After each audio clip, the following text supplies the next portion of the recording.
baqinit.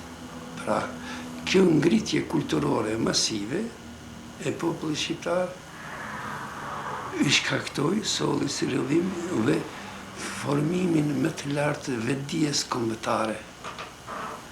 Këto dy shkaqe qenë në të vërtetë shkaqet kryesore. Pastaj angazhimi i madh i rinisë, angazhimi i cili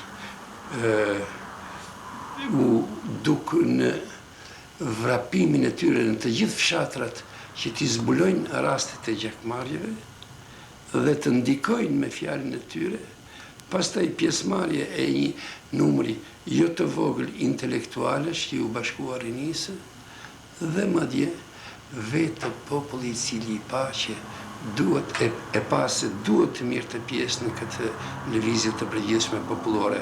Këtë dëshmoi edhe në pjesëmarrje në rtubimet kur u bën faljet kolektiviste, ku me një lajmërim të shkurtër në gazetë në atë kohë ose nëpërmjet të televizionit arritën të grumbullohen qoftë 100, 200, 300 e deri në 500.000 shqiptar të verët e Lukës, të cilët edhe ata donin të merrin pjesë në gëzimin gjithë popullor kur shifnin se falen shumë gjaqe.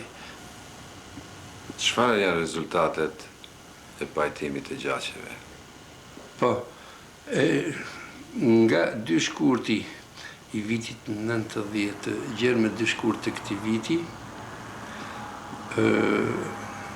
parafërsisht se ende nuk na janë sjellur rezultatet nga të gjitha komunet, po parafërsisht në bazë të disa shënimeve që kemi pasur gojarisht, themi me siguri se përmi 1000 gjaqe,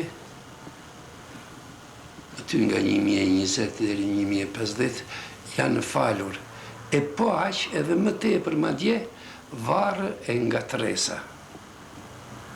Kështu që mund të themi 2500 familje, lirisht mund të themi 2500 familje që ishin në burgun shtëpiak ose të ngujuara, si themi ne, janë liruar.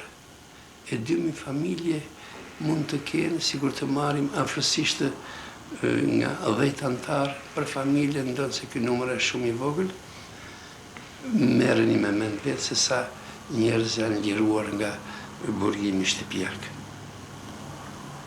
Na kanë mbetur edhe disa raste të papajtuara, por ne do të vazhdojmë këtë aksion kështu vullnetarisht bashkë me pleqët e fshatrave, edhe besoj që brenda një afati shumë të shkurtër do të kemi në mos të gjitha gjaqet e varët e ngatresave të pajtuara, të paktën 99 ose 98% të rezultatit me sukses.